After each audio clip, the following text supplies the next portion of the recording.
오늘은 코로나19 팬데믹 구약 성경에서 길을 묻다 그 두 번째 시간입니다.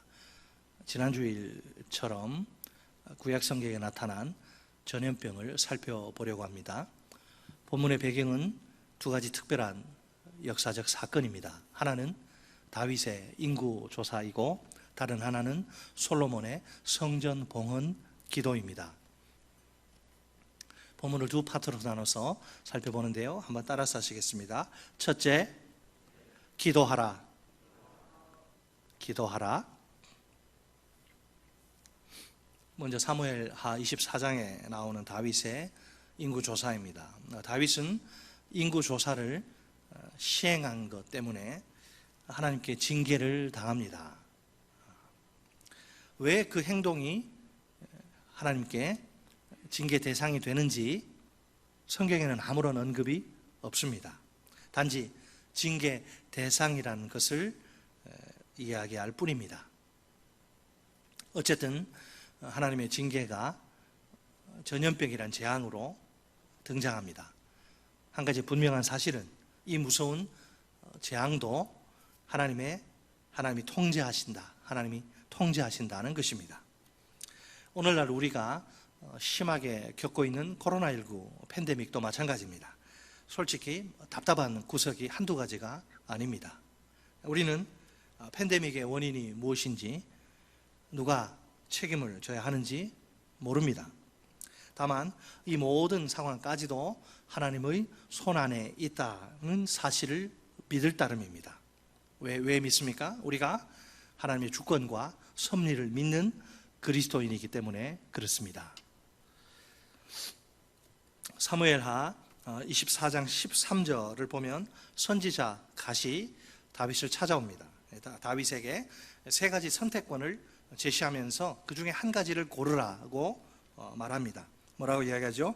갓이 다윗에게 이르러 아뢰어 이르되 왕의 땅에 7년 기근이 있을 것이니까, 혹은 왕의 원수에게 쫓겨 석 달 동안 그들 앞에서 도망하실 것이니까, 혹은 왕의 땅에 사흘 동안 전염병이 있을 것이니까 왕은 생각하여 보고 나를 보내신 이에게 무엇을 대답하게 하소서 하는지라. 아멘. 다윗이 선택할 수 있는 것은 삼중 재앙 가운데 하나죠. 7년 기근이나 3개월 동안 원수의 칼에 쫓기는 것이나 3일 동안의 전염병 유행입니다. 손쉽게 선택할 만한 재앙은 하나도 없습니다.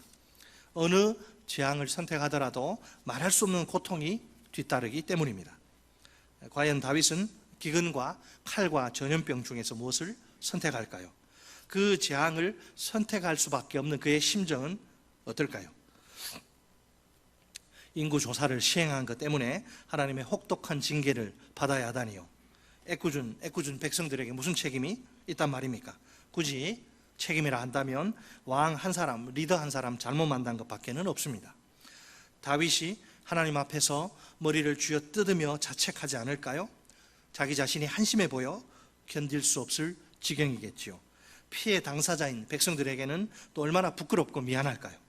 차마 고개조차 들 수 없어 쥐구멍에라도 얼른 들어가고 싶은 그런 심정일 것입니다. 갓의 그 선택 요구에 대한 다윗의 대답이 무엇입니까? 14절 말씀입니다.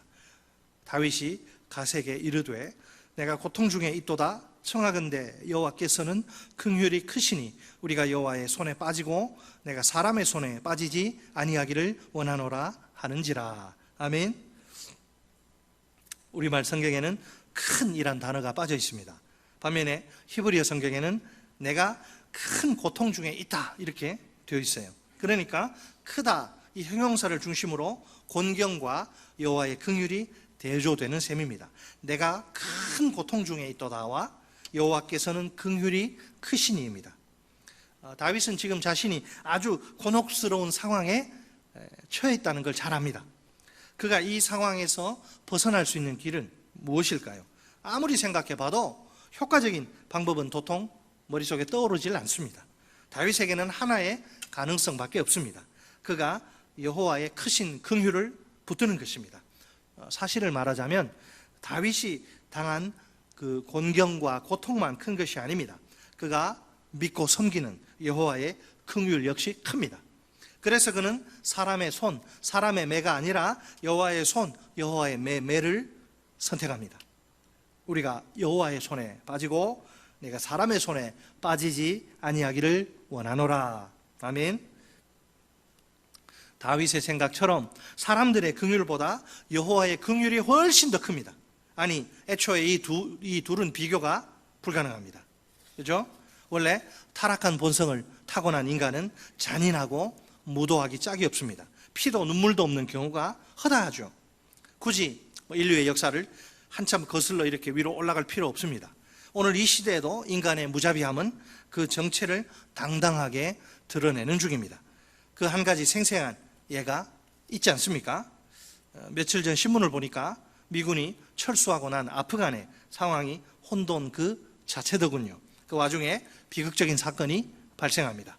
아프간 특수부대원들 22명이 탈레반과 교전을 벌이다가 투항을 하는데요. 거기까지는 좋은데 항복하면 살려줄 것처럼 투항을 권유한 탈레반의 그 말을 철석같이 믿은 거예요. 그러나 탈레반은 무기를 내려놓은 그들, 비무장 상태가 된 그들을 가차없이 총으로 쏴 죽입니다. 참 마음이 아프지 않을 수 없습니다.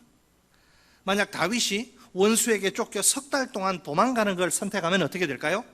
원수들이 다윗을 죽이기 위해 눈에 쌍심지를 켜고 달려들 게 틀림없습니다. 만에 하나 다윗이 도주에 실패해서 붙잡히기라도 하는 날에는 목숨을 잃게 되겠죠. 다윗 혼자만 있습니까? 아니죠. 다윗을 따르는 그 수많은 백성들 무사하지 못할 것입니다. 원수들에게 일말의 긍휼을 기대한다는 것은 참으로 어리석은 일입니다. 그래서 다윗은 고심 끝에 사람의 손이 아니라 여호와의 손을 선택합니다. 하나님은 다윗의 선택에 따라 세 가지 재앙 중에서 전염병을 징계로 내리십니다. 15절 말씀입니다.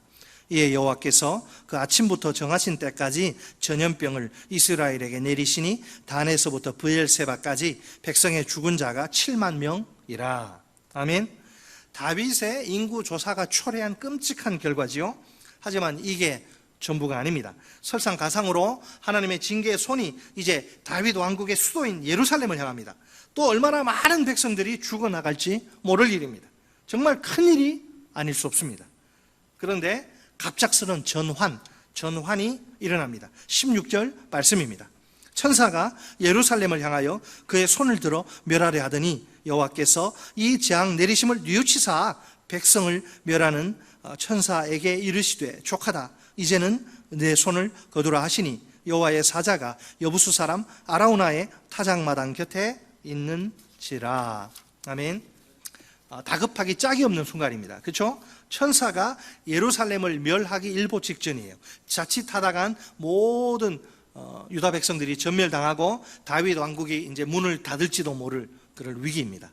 바로 그 순간, 그때까지 가만히 지켜보시던 여호와께서 극적으로 개입하십니다. 이 재앙 내리심을 뉘우치신 게 그 이유입니다.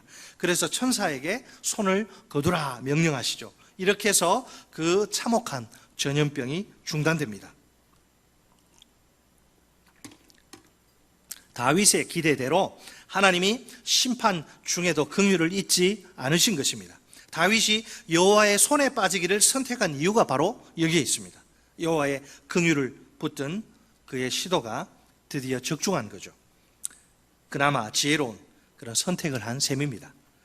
자, 그러면 이제 모든 것이 다 끝난 게 맞나요?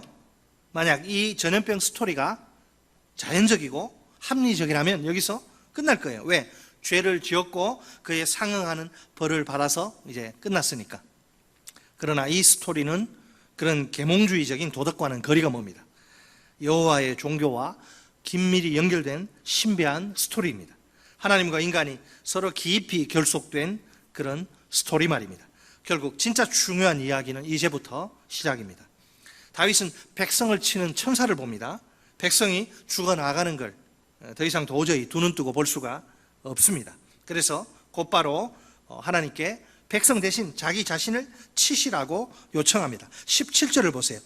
다윗이 백성을 치는 천사를 보고 곧 여호와께 아뢰어 이르되 나는 범죄하였고 악을 행하였거니와 이 양 무리는 무엇을 행하였나이까? 청하건대 주의 손으로 나와 내 아버지의 집을 치소서 하니라. 아멘. 다윗 자신의 한 번의 잘못으로 무려 7만 명의 백성들이 목숨을 잃은 상황입니다. 게다가 천사가 예루살렘까지 치려고 합니다. 할 수 없이 다윗은 무릎을 꿇고 맙니다.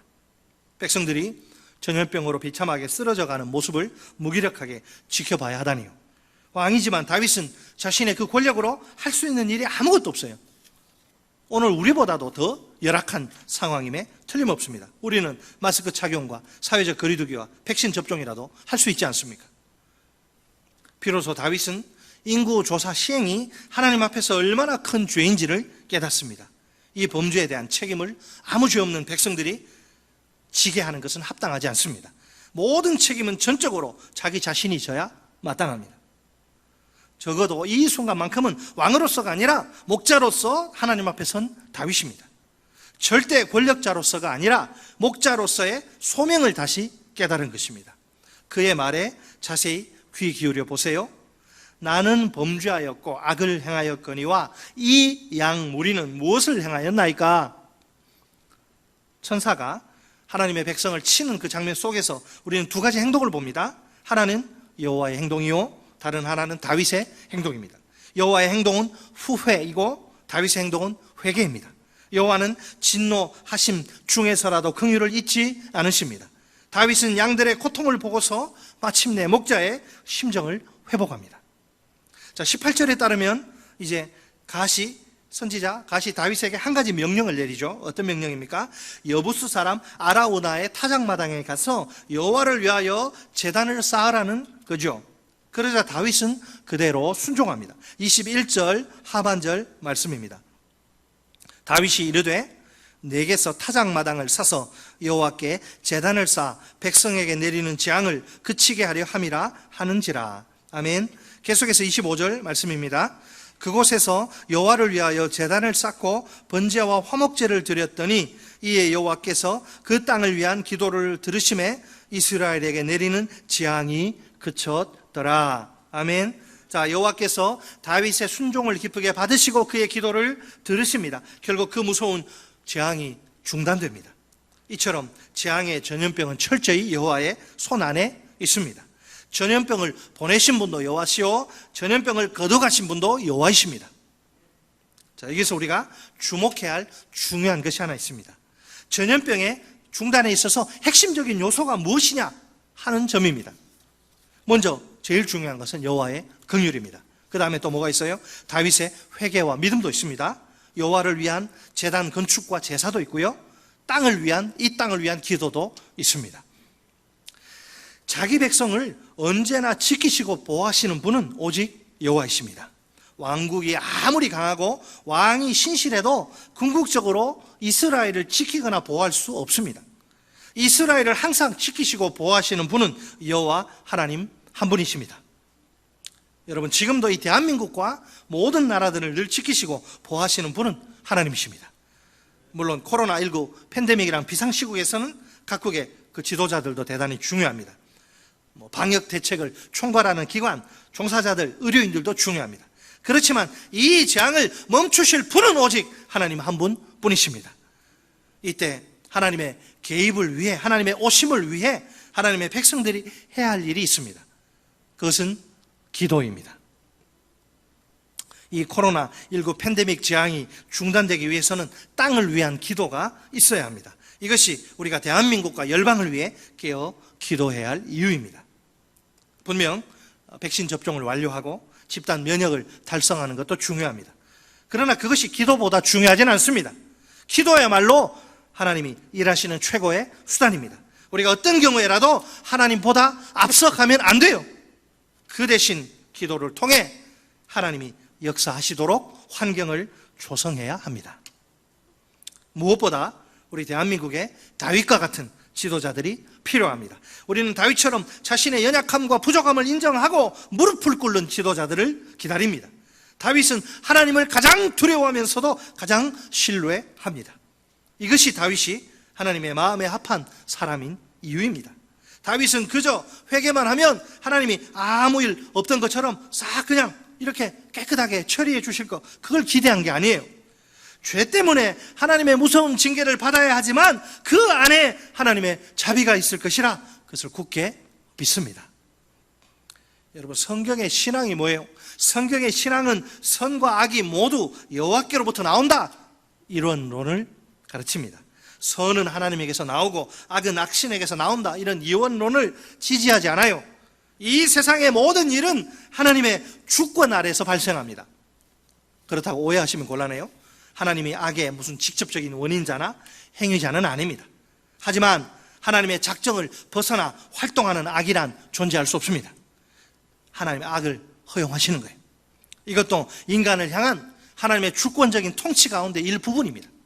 우리는 그 이유를 모르지만 하나님이 우리에게 악도 허락하시는 겁니다.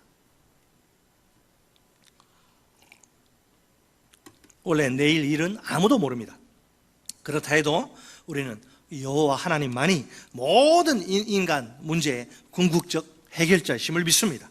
그래서 오늘 우리가 다윗처럼 그분께 엎드려 긍휼을 구할 수 있습니다. 그분을 예배하고 그분께 기도할 수 있습니다. 기도는 코로나19 팬데믹 가운데서 우리가 선택해야 할 지혜로운 행동입니다. 따라서 하십니다. 둘째, 재앙을 깨닫고 기도하라. 한 번 더, 재앙을 깨닫고 기도하라. 열왕기상 8장 37절입니다. 이제 우리가 살펴볼 또 하나의 본문은 저 유명한 솔로몬의 성전 봉헌 기도입니다. 앞서 살펴본 대로 우리의 소망은 하나님의 긍휼이죠. 우리를 긍휼히 여기시는 하나님만이 이 코로나19를 극복하실 수 있는 통치자이십니다. 솔로몬의 성전 봉헌 기도가 이 진리를 더욱 생생하게 보여줍니다. 우리 다 같이 열왕기상 8장 37절로 39절 말씀 한 목소리 읽겠습니다. 시작. 만일 이 땅에 기근이나 전염병이 있거나 곡식이 시들거나 깐부기가 나거나 메뚜기나 황충이 나거나 적국이 와서 성읍을 에워싸거나 무슨 재앙이나 무슨 질병이 있든지 막론하고 한 사람이나 혹 주의 온 백성 이스라엘이 다 각각 자기의 마음의 재앙을 깨닫고 이 성전을 향하여 손을 펴고 무슨 기도나 무슨 간구를 하거든 주는 계신 곳 하늘에서 들으시고 사하시며 각 사람의 마음을 아시오니 그들의 모든 행위대로 행하사 갚으시옵소서. 주만 홀로 사람의 마음을 다 아심이니이다. 아멘. 자, 솔로몬이 하나님께 무엇을 요청합니까? 자신과 이스라엘 백성이 이 성전을 향해 기도하면 여호와께서 하늘에서 들으시고 용서해 달라는 것입니다. 자, 여호와께서 기도를 들어주시길 바라는 항목들이 보이죠? 뭐가 있습니까? 그 가운데 자연 재앙이 있는데 그것이 바로 기근과 전염병입니다. 과연 하나님의 백성으로서 우리가 전염병에 대해 어떻게 대처해야 합니까? 물론 마스크 착용, 사회적 거리두기, 같은 정부 시책 따르는 거 중요합니다. 하지만 가장 중요한 행동은 기도예요. 기도의 목표는 하나님의 용서를 받는 것입니다. 주는 계신 곳 하늘에서 들으시고 사하시며. 아멘. 자, 사한다, 용서하다, 이 동사가 열왕기에서 모두 7번 등장하는데 그 가운데 5번이 솔로몬의 성전 봉헌 기도에 사용됩니다. 오늘날 코로나19 팬데믹 가운데서 우리는 하나님께 기도해야 합니다. 하나님의 용서를 구하는, 간구하는 기도를 드려야 합니다. 코로나19 팬데믹과 관련해서 나는 아무 잘못도 없는 것처럼 그렇게 행동해서는 안 됩니다. 하나님의 백성으로서 하나님 앞에 저지른 죄를 용서해 달라고 기도해야 합니다. 솔로몬이 언급하는 죄 용서의 구체적인 상황은 무엇입니까? 자, 4가지가 나오죠. 4가지 이 상황, 죄로 말미암은 그런 상황들. 자, 첫째는 33절로 34절, 33절로 34절인데 전쟁에서 죄 때문에 전쟁에서 패해서 이제 성전에 와 기도하면 주가 들으시고 죄를 사하여 주옵소서. 이거예요. 둘째는 35절로 36절 말씀입니다. 기근, 죄 때문에 기근이 옵니다. 기근의 때에 성전을 향해 빌면 주께서 들으시고 죄를 사하여 주옵소서. 셋째는 37절로 39절 말씀인데 죄 때문에 재앙과 질병이 옵니다. 재앙과 질병으로 성전을 향해 빌면 주께서 들으시고 죄를 사하여 주옵소서. 넷째는 50절이에요. 50절 말씀. 역시 죄 때문에 재앙과 질병이 옵니다. 재앙과 질병으로 성전을 향해 빌면 주께서 들으시고 죄를 사하여 주옵소서. 넷째 50절 말씀인데, 포로의 땅에서, 포로로 끌려가서 죄 때문에, 재앙과 질병은 셋째고, 제가 한 번 더 말했는데, 넷째는 50절 말씀에 이제 죄 때문에 바벨론 포로로 끌려가면 포로의 땅에서 역시 성전을 향해 빌면 주께서 들으시고 죄를 사하여 주옵소서. 이 네 가지, 죄로 말미암아 당하는 고난 네 가지에서 성전에 와서 혹은 성전을 향해서 빌면 주님 그거 제거해 달라고가 아니라 죄를 용서해 달라는 거죠. 자, 죄의 용서의 조건 하나, 죄의 용서의 조건은 성전에서 기도하거나 성전을 향해 기도하는 것입니다. 그런 경우 기도하는 사람이 하나님께 죄 용서를 간청할 수 있는 이유가 무엇입니까? 뭘 믿고 이렇게 기도해요? 성전이 곧 제사를 드릴 때 하나님이 죄를 사하시는 용서의 장소이기 때문입니다. 결국 성전은 하나님의 백성이 기도하는 집이요, 하나님이 죄를 용서하시는 곳입니다. 여러분, 예수님이 뭐라 그러셨어요? 성전을 기도하는 집이다, 만민이 기도하는 집이라 말씀하시죠. 그렇다면 코로나19 팬데믹 상황에서 우리가 할 수 있는 일은 기도하는 것입니다. 우리는 만민이 기도하는 집에서 우리의 죄를 용서해 달라고 기도해야 합니다. 솔로몬의 성전 봉헌 기도에 의하면 하나님이 계시는 곳은 항상 저 하늘, 제단에서 기도하든 성전에서 기도하든 성전을 향해 기도하든 아니 성전이 있는 땅을 향해 기도하든 하나님은 계신 곳 하늘에서 들어주신다는 것입니다. 따라서 우리가 어디에 있는가 그렇게 중요하지 않습니다. 그럼에도 불구하고 성전이 일종의 목표, 지향점이 되는 이유가 있어요. 성전은 하늘에 계신 하나님이 자기 이름을 두시겠다고 한 약속의 장소, 임재의 장소이기 때문입니다. 자, 한번 가만히 생각해 보세요. 얼마나 감동적인 기도입니까?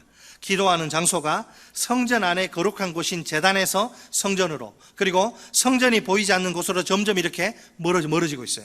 단지 성전이 안 보이는 정도가 아니라 예루살렘 성조차 안 보이는 곳입니다. 아니, 성과 성전은커녕 약속의 땅 가나안조차 안 보이는 곳이에요. 이처럼 기도자의 그 삶의 자리가 점점 성전에서 멀어지는 상황이에요.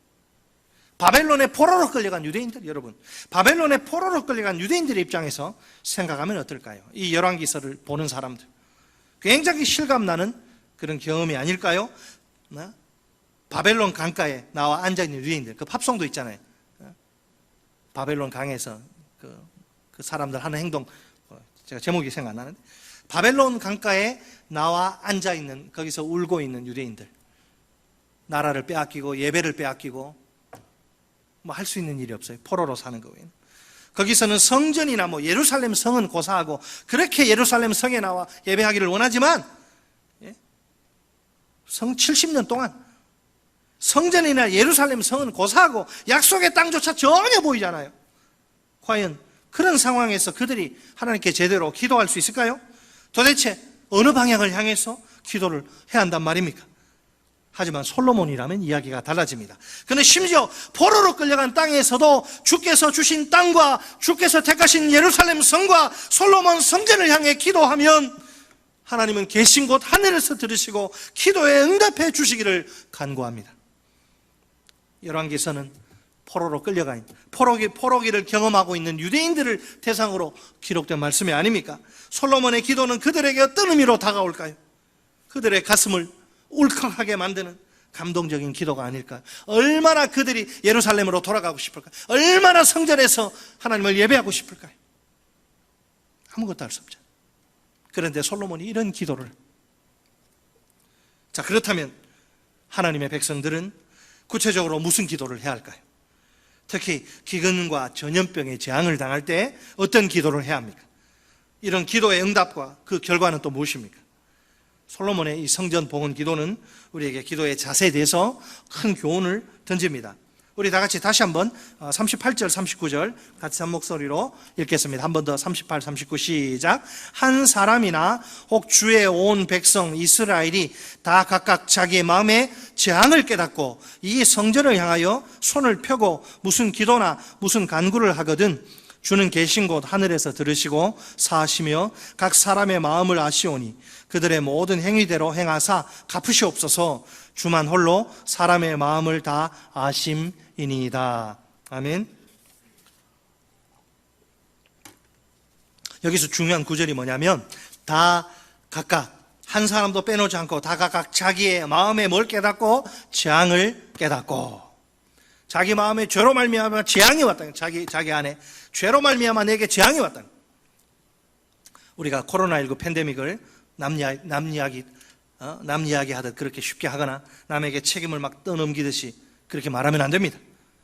구약 성경에 나타난 이 전염병들을 본다면 결코 그렇게 말할 수 없어요. 전염병들이 어떤 경우에 쏟아집니까? 다양한 경우들이 있는데, 첫째, 하나님의 백성이 언약을 짓밟아 버릴 때, 생명을 소중히 여기지 않을 때, 하나님의 거룩하심을 침범할 때, 하나님을 멸시하고 신뢰하지 않을 때, 우상 숭배를 하거나 자기 자신을 하나님보다 더 사랑할 때, 그 죄에 대한 벌, 전염병이 오는 거예요. 여러분, 우리 중에서 누가 자기는 평생 동안 이런 죄를 한 번도 저지른 적이 없다고 자신 있게 말할 수 있을까요? 우리는 누구나 코로나19 팬데믹 앞에서 자신의 삶을 정직하게 성찰해야 합니다. 꼭 자기의 마음에 재앙을 느껴야 합니다. 혹시 내가 하나님을 가장 사랑하기보다 돈을 더 사랑하지는 않습니까?